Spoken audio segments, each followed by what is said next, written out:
Welcome to Tanya Today. I'm Rabbi Ronnie Fine, coming to you from Chabad Zuch and Kedeshim in Montreal, Canada. It's a privilege and a pleasure to share with you the Tanya as we continue for the second day in the new cycle. Exciting. Clem is with us in Australia, Michael in Germany, and Moshe in Chabad, Flagstaff, Arizona. Beautiful. Erica is with us in Norway, Shalom. Andrew is driving in New Jersey, 2 eyes on the road, and 2 years to the class. Tim, Boker Tov to you in Texas. AJ, Shalom, Davida, and Liba, twin sisters, learning. Tanya in New York. Who else? We have Eugenia in Calgary, Boker Tov. John, welcome in North Carolina. Lori is also North Carolina. Look at that. Perhaps neighbors. Well, your neighbors here on the feed. Robert, shalom to you in Boston. Mark in Santa Rosa, California, bright and early. Welcome. Samita, welcome. Heather is with us in Connecticut. Leah in Florida. David Yosef in Italy. Good afternoon to you. Tuelda. Shalom. Oh, Batya. Very nice. Abigail Batya. In Montreal. Wonderful. David in beautiful Gold River, California is with us. And Pamela in Arizona, if I remember correctly. No, Phoenix, Arizona. Is that correct? Alice is still in Baltimore. And I'm still here in Montreal. Michael in Virginia, welcome. Ahmad in Morocco. Oh, welcome. I haven't seen you for a while. Welcome back. Katie in Texas is with us. And from San Jose, Costa Rica, Annie. Welcome. Greg is in Bakersfield, California. And we have with us on Clubhouse. We have Vilma Baccia and Jennifer, Adam, Tim, Sandy, Eliana, Margot, Marcy, Merle, David, Mark. We have on Instagram some names I can't make out. We have Chaim, we have Aline, we have Mendy. Oh, from Montevideo, from Uruguay. All right. A Shliach, the Rebbe Shliach in Uruguay. Beautiful. We have Chaya, we have Pet Photographer, we have Akoy in Peru, and some others. It's hard to make out the names on Instagram, the handle that you have sometimes. All right, as long as you can handle it. A good Yontiv to everybody. It's the second day of Yontiv. Even in the land of Israel, they only keep 1 day of holidays. When it comes to Yud Tes Kislev, on Chav, on the 20th of Kislev, we also celebrate. Because indeed, the Alter Rebbe came out right before nightfall on the 19th, but it went into the 20th for the whole story, which we will go into at the moment. And so it's a two-day celebration. Should be even more than that because how important, how great it is. And as we've mentioned, the Rebbe Rashab calls it the Chag HaChagim, the holiday of all holidays. The release of the Alter Rebbe from prison, which was on a terrestrial, on an earthly plane, was because of his several claims that they had against him. The Tsar of Russia. Most importantly is that he was abetting the enemy of Russia, which was the Ottoman Empire, by giving money that went into the hands, well, not of the Ottoman Empire, but what they controlled, which is the Holy Land of Israel. And of course, it was charitable funds that were going to help out those who were really destitute in the land of Israel. But that was all trumped up charges, excuse the expression. It really was a spiritual decree about whether these teachings, is the world ready for it. Well, the outcome is he got out of prison. Not only got out of prison, but even with the word of the Tsar of Russia, who actually came to visit him incognito, got out of prison, and as he was told by his own Rebbe, the Mizitcher and his Rebbe, the Baal Shem Tov, the founder of the Hasidic movement, you need to take your teachings to the next level. That's what it means. Getting out of prison is it's been accepted on high. The decree against the teachings has been removed. Not only has it been removed, but it needs to spread forward in a much more powerful, all-embracing manner than before. And that's what indeed happened. And that's where we are today. And if it wasn't for this day, where would we be? What would be with us? Because we would not, we probably wouldn't be touched by these teachings. It would have been, I guess, relegated to whatever. But that's not the case. So, beautiful. All right. We continue with the last approbation of the Tanya. Haskama, it's called in Hebrew. And it's actually by the Alter Rebbe's own children that was given, after his passing, put into the Tanya.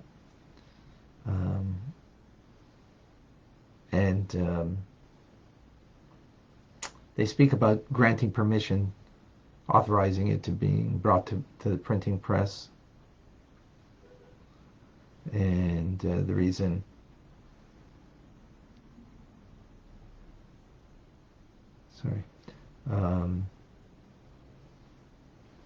that was done because of the many mistakes that were written in the original copies that were handmade, originally from the Alter Rebbe himself. And as they say, that now was added. Originally there was only the first book, the second and the third book. Second book is Shar Yichud Emunah, 12 chapters on creation.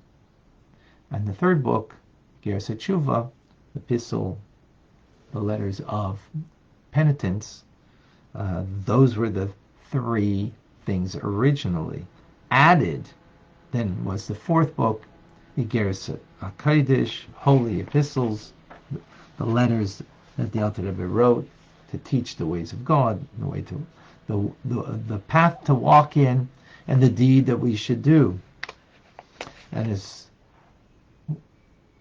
the saying goes, that words of the Torah might be scanty in one place and ample in another. Sometimes you have to, when you want to get a deeper understanding of something, you need to take from another place to explain a place where it's not fully explained.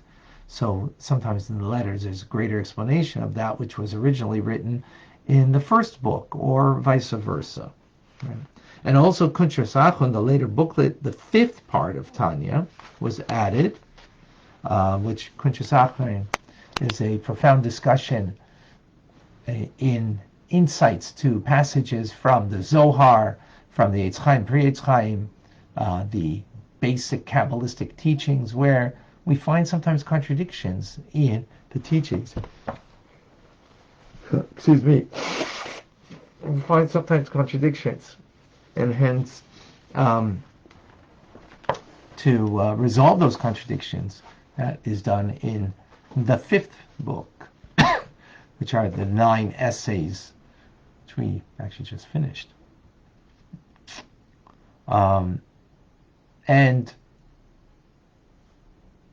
finally, they say that we're putting a fence around the printing of this book for 5 years. No one should print it, and it should be printed now in this manner, meaning all 5 parts, as opposed to previously it wasn't that way.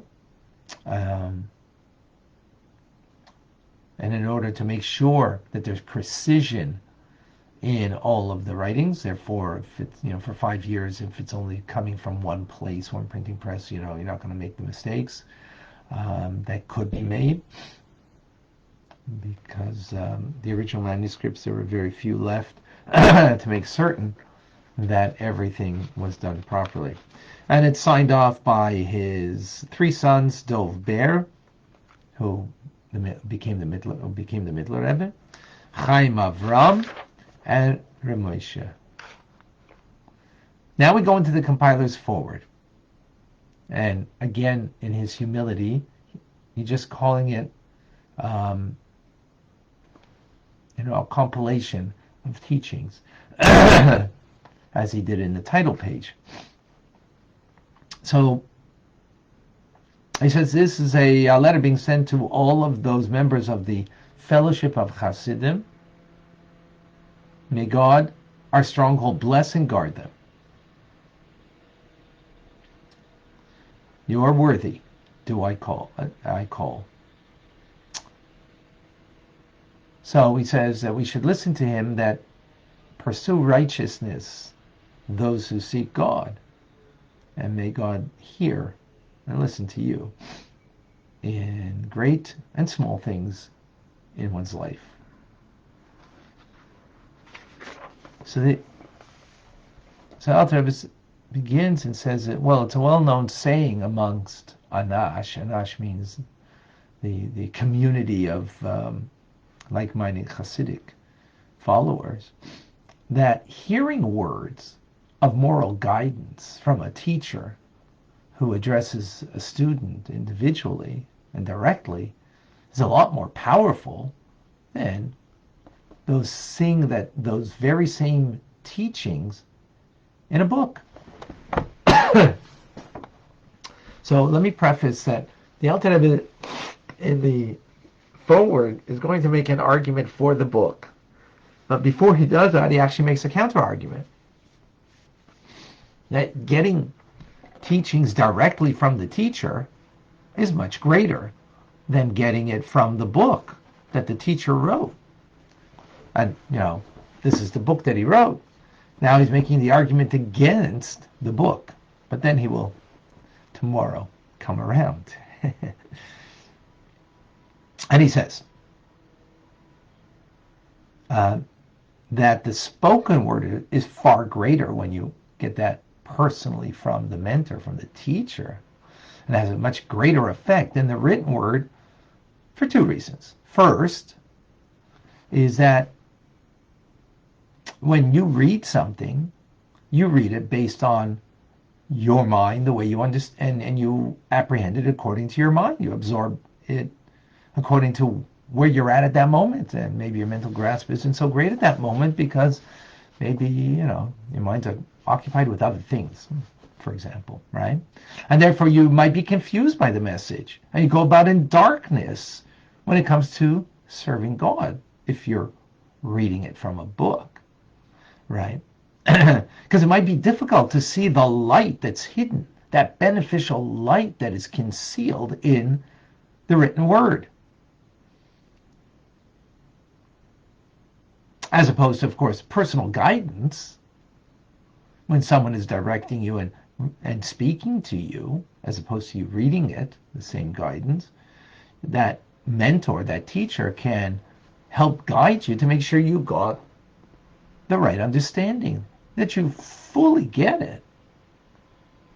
So again, the first argument on why not to have the book and rather have the teacher teach you and guide you personally, right? Now, aside from this, in other words, the reader's intellectual shortcomings that may prevent them to be able to perceive the light that's concealed in the holy teachings, there's yet another difficulty. Now, the mentor, the teacher, is, one of 2 possibilities it could be. The first is, in their teachings, books of, teaching moral guidance and piety and goodness and how to serve God is based on human intelligence. And based on their human intelligence, it's not going to affect all people because all minds are not alike. In other words, one person is going to be affected and aroused in one manner, and another person in a totally different manner. As our sages have said, that when there's a gathering of 600,000 Jews, you're supposed to make a specific blessing of that God, who knows the wise secrets of in everybody's hearts, the blessing of Chacham Harazim, right? God being again the wise and to know the secrets of the heart, right? Being that everybody's mind is different, everybody's feelings and opinions are different one from the other, right? And as we know that it says about Joshua that he was a ish asher ruach boy, a man who has the spirit. And as the spirit, as the commentators explain, he had the spirit of every individual that he was able to perceive. But so, in other words, to be able, from a human perspective, to write a book that is going to be able to be something that can incorporate all people, well, God can do that because he knows what's in the heart of everybody, and you need a Joshua, who can meet the spirit of every individual. But he goes even further. But even those books that are not based on human understanding, but are actually, as he calls them, the peaks of holiness, they're founded on. In other words, they're founded on the teachings of the sages. They're founded on Torah, meaning that the Spirit of God speaks within those words, right? So now we're talking about, it's not human invention of piety and good moral guidance, but it's actually godly guidance based on the teachings of our sages in the Torah, right? Nonetheless, he says there's an issue here when it comes to those teachings that are in, that you're reading in a book. As he explains, the Alter Rebbe, that there's 600,000 general Jewish souls, and then there's their offshoots, sparks of souls. And each spark is, of course, bound up with the Torah. And the Torah binds us with God, no doubt. Right? But that being said, we're bound up in a general way and a specific way. In other words, the Torah can be understood in general principles and also in very specific application.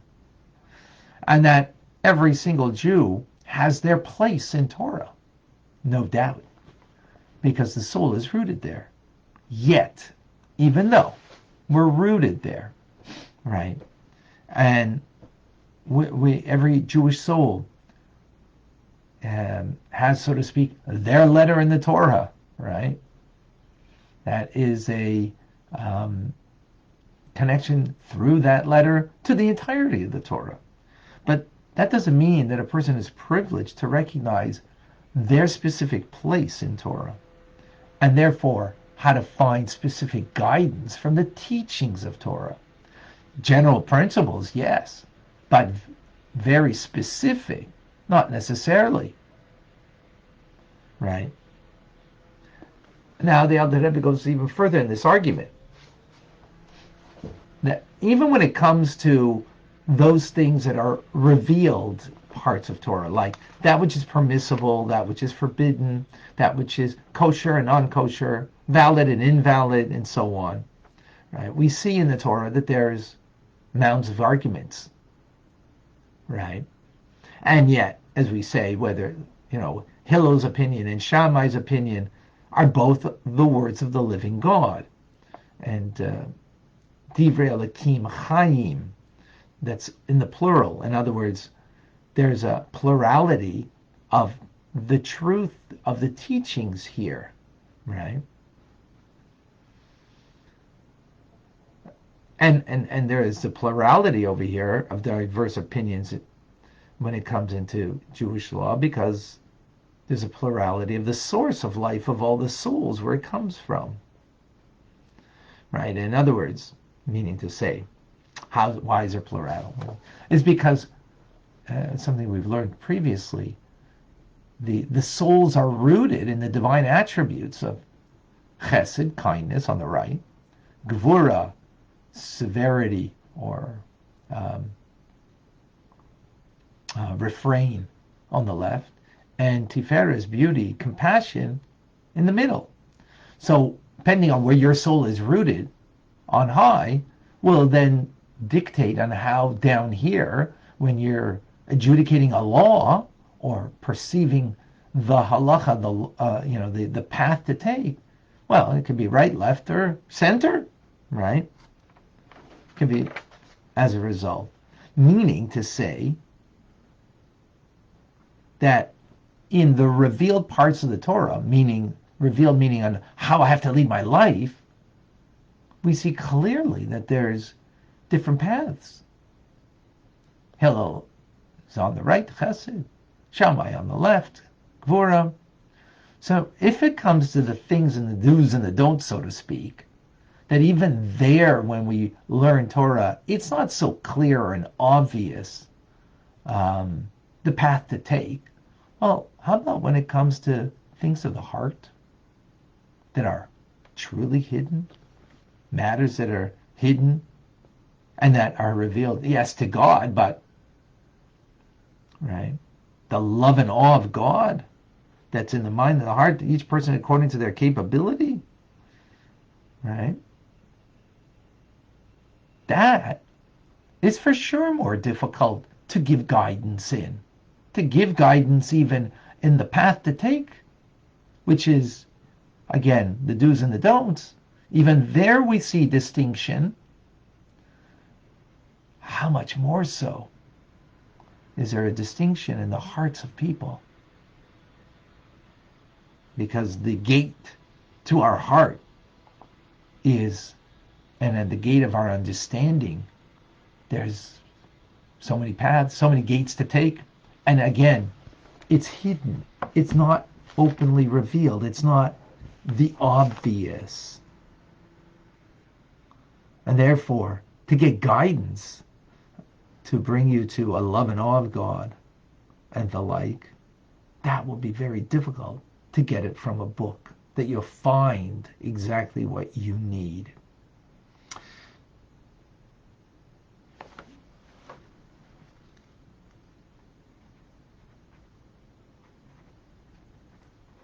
So let's unpack this. This is the argument that the Alter Rebbe is making for having personal guidance, ultimately from him, as opposed to the guidance coming from a book. Tomorrow we'll see how he, brings that around and says, no, this book, but I'll have to wait for that. But I think, the point is very clear and easy, perhaps, of that, when we read things on our own, how we comprehend and what we take from it, as opposed to getting, the author telling it to us, and then comprehending and knowing the path to take. I think kind of spoke to itself for itself very simply.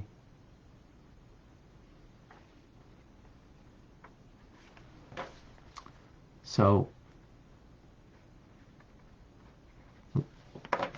I have a question.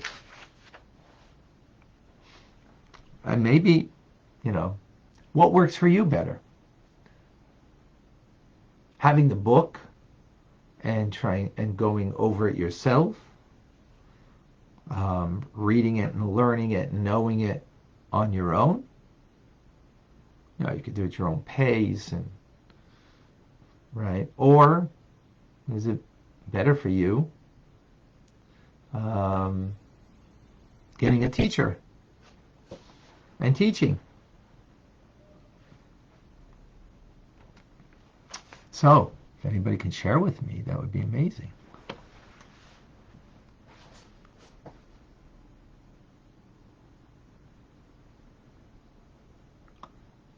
This is my question. I can share with you whenever you have time, Rabbi. Sure, just give me one moment. Just want to, before I lose the feed here. So a reminder, if you have a question, 2 question marks first, so we can see that it's a question. And if you're answering my question, maybe 2 exclamation marks first, I don't know.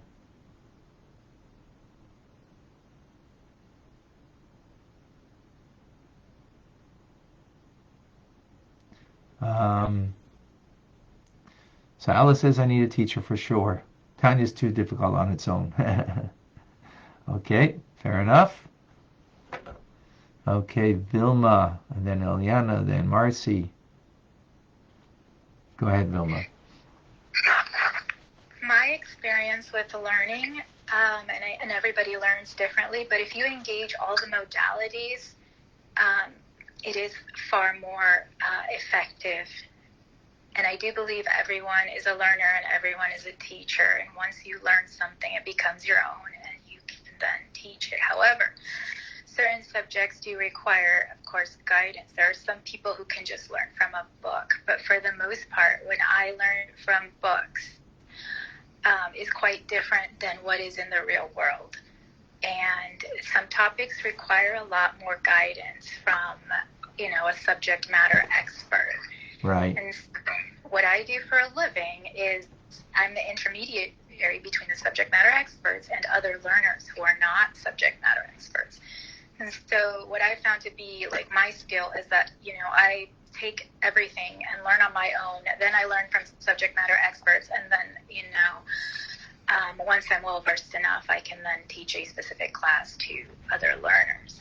So that's my voyage. And so as a child, when I learned, it was mostly from books, and I was isolated from other people. So I had to make that effort to connect, and that is very valuable, connecting with other people and sharing and learning from others. Very good. Thank you. Thank you. Eliana, just give me 1 second. Davida, why is there so little mention about the Alter Rebbe's daughter? Okay, so that's a good question. I don't know if we're going to deal with that right now. It's kind of off topic.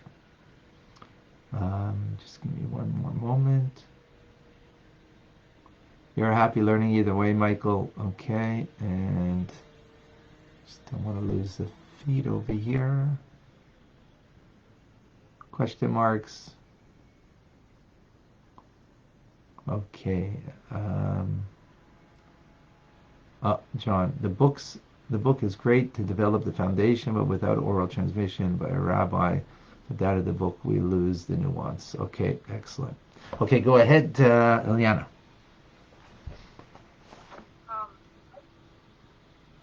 I love reading, so a lot of times... Can you speak up a touch? Because we don't hear you so well.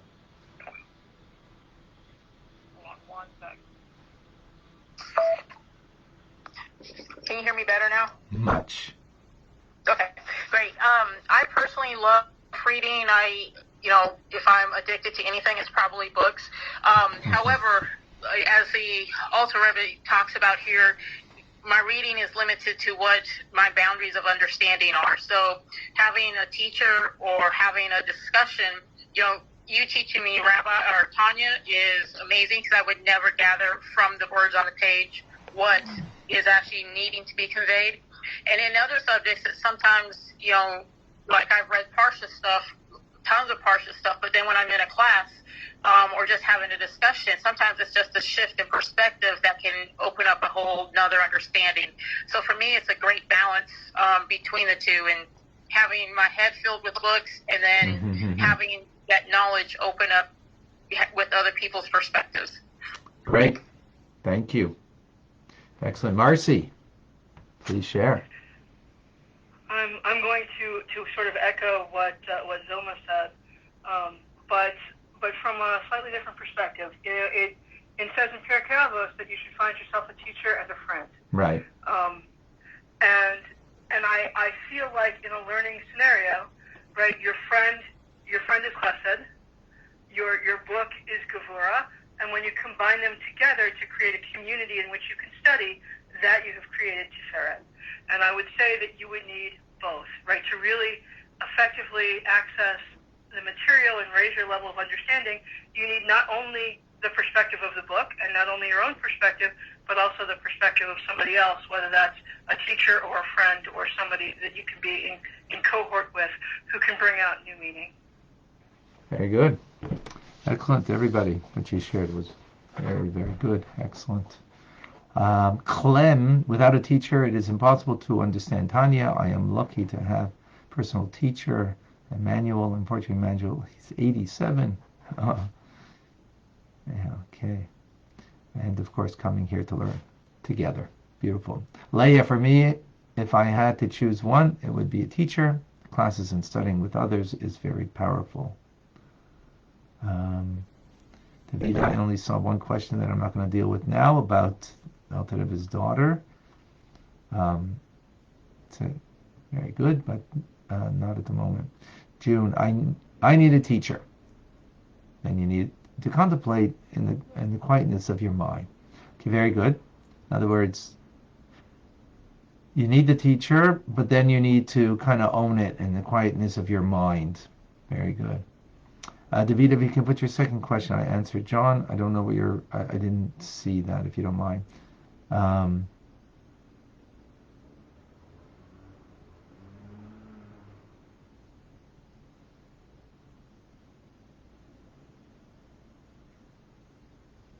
John, you wanted to know about 5 years. I didn't notice that. Alice, the mind of the Alter Rebbe was profound. How can we grasp what he knew? You're right. But, tomorrow we're going to go into the other side of the argument, right? Because in the end, he made a book. So we're going to go into that side of the argument. We didn't do that yet.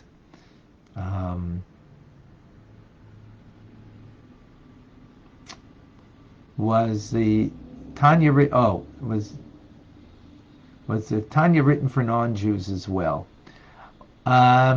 Definitely, it was written.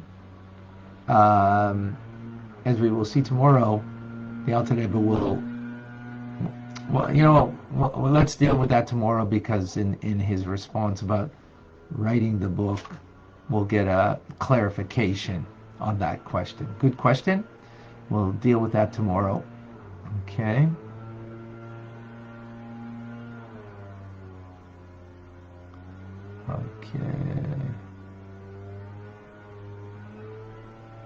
Yeah, okay, so we're going to deal that with it. John, what do you mean 5 years? What's 5 years? Oh, 5 years for the printing. I'm sorry. I guess that was it was two things. They made a great investment to print the Tanya. So imagine, you invest lots of money, time and effort, and then someone else prints it under you. Right, so you might, the free market. There's a free market, but there's also Torah law. In Torah law, here, they wanted to protect their investment.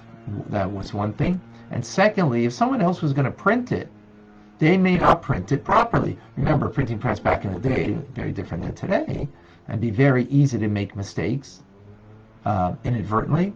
And unfortunately, not just inadvertently, remember the Alter Rebbe was imprisoned by the efforts of fellow Jews.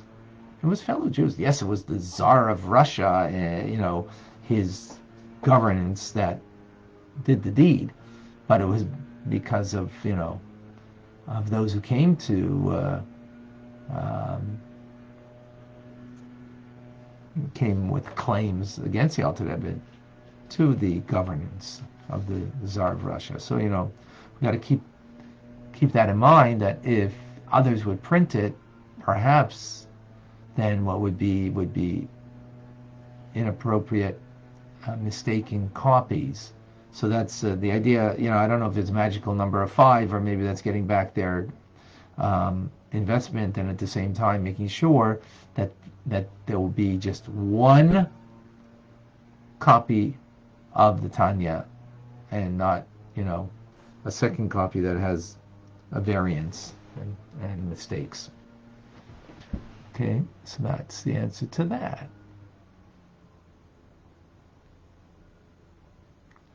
All right.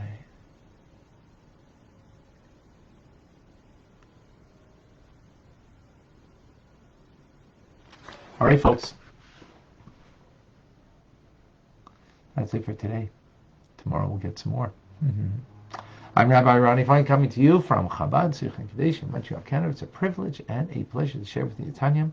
Have a wonderful day and a good Yom Tov to everybody. Be well.